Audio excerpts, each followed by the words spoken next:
This game leaves you with a sour taste in your mouth. I actually thought and we're confident that we could get something at Anfield, even though it's a hard place to go to. Even though there are a lot of lessons to learn from this game, and despite us losing 2-1, I'm still happy with the performance.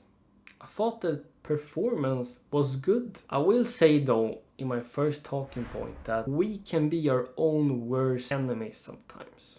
We lost this game by small margins and because of our mistakes and lack of concentration. Colwill was naive, brought down Jones in the penalty box, and Mohamed Salah the lead from the penalty spot 1-0. Then the second goal we conceded in the second half, a few minutes after we have scored through a fantastic Caicedo pass to Nicholas Jackson who could finish it. We get a lapse of concentration and Mohamed Salah puts in a fantastic cross that's splitting literally our whole defense and finding a running Jones who could finish it home past Sanchez. Removing the mistake and lapse of concentration, I thought we did well. And you can see, which is my next talking point, that we have a path that we can look forward to. We can see that there is a progress under Maresca that I'm continuously stressing. Who would have thought that after 2.5 months into the season that we could almost go toe-to-toe with Liverpool. Even though we dominated the session and had more shots, we didn't really put up that much threat. And we didn't challenge Kelleher so much. I would have preferred that we were gonna sit back a little bit and hit Liverpool on counter-attacks. It was a smart move from Arne Slot because we are more threatening when we go on counters, being more direct, and we are not there to break down teams consistently when they dropping back and defend. The solutions would have been, if we were trying to break them down, is to be more direct, taking those line splitting passes, finding players inside the pocket. We need to also move the ball faster. We need to have more players attacking inside the box. They're all lessons we can learn, take it into the training ground, work on them, take it into the next game. Third talking point is going to be around our backline and our goalkeeper. Colwill is young and I think he's still inexperienced, massive things to learn. Sometimes he can be reckless and naive in tackles. But overall, Colwill has had a fantastic start to the season. I think he's one of the best under 21 centre backs out there. As I mentioned in my previous episode, and this is only my opinion, this is only what I think, we need someone that's gonna command the backline, like a Thiago Silva. I thought Tosin could be that guy. In this game he wasn't that. Tosin was not good. I thought he was nervous, not sharp enough, lacking concentration. Tosin didn't have a good game for me. Maybe Disasi can be a centre back that commanding the back line, or Maresca has to develop someone that can do that. But if you don't have it, the defense will have problems. You need someone that is vocal and commanding the backline. And if we can't solve that, I think we might have to dive into the transfer market in January and pick up that profile. Same goes with goalkeeper. I prefer having a goalkeeper that also is vocal. Sanchez isn't that. He's a great shot stopper, also susceptible to make mistakes, and he's not that efficient in possession. He's not that accurate with his passes when we're trying to build up from the back. And I would like to really build that spine. I would really like to have a more leader as a goalkeeper and one of the centre backs. Fourth talking point is going to be around Reece James' return. How did he play? I thought he was decent. I mean, I was still shocked that he was going to start. I thought he was going to be utilized as one of the substitutes in the second half. He was subbed out in the second half in like 15th minute.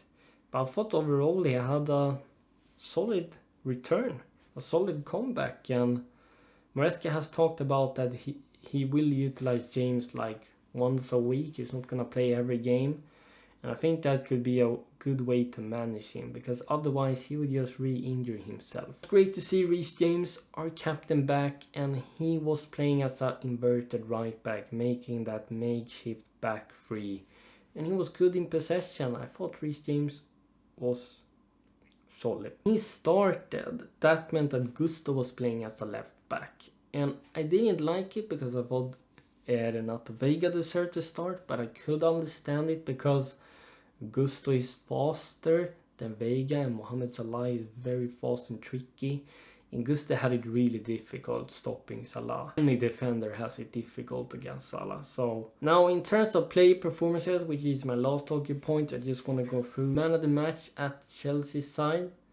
That was our best player. He was utilized as one of the players that's gonna go forward and occupy one of the half spaces Enzo Fernandez does. And Lavia was good in possession, joining the attack, getting past players, getting through the press. Lavia is very intelligent, fantastic awareness, positioning. He's a real gem that we have in this team.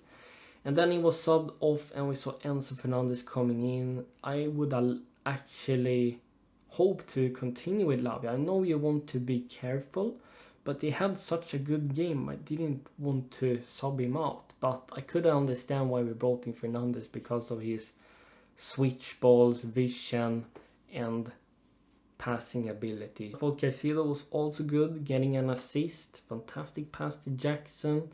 I thought it was solid overall. Jackson also getting a good goal, adding another point to his goal tally. Fantastic start to the season from Nico. But one thing he needs to stop with is getting booked. He's taking silly yellow cards literally every game. Palmer though had actually a quiet game. Sancho too. But Arne Slot was smart. He made a very good tactical decision by having Jones constantly pressing him and bringing him down. They really nullified Cole Palmer. The next time that happens, Maresca needs to help Palmer and do something. You could maybe have moved him out to one of the wings. Let's say you would have brought out Madueke. You could have moved Palmer to right hand side and brought in João Felix and Nkunku in the 10 role. Maybe it would have added something different to the attack. We brought in Neto and Nkunku eventually, and I thought Neto had a positive impact. He was the only player I saw actually being direct and running through Liverpool players, and he created some decent half chances. We needed more of that throughout the game. So Neto had a positive sub. Nkunku was also good when he came in.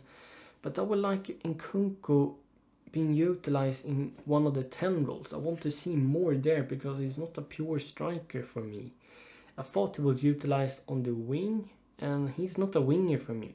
He can do a decent job there. I want Nkunku as close to the box as possible because he's lethal there with his finishing. Overall, it was a good performance. We didn't get the result, but next time I'm sure we're getting it then. We have a path to follow now. We just need to keep going, keep being consistent, continue to work upon the things we need to improve at, and we're gonna get there. I'm sure of it, guys. I really want to talk about the penalty incidents and the referees. It's pointless. It's the same story every week, so I'm just saying like Mourinho does. I have nothing to say.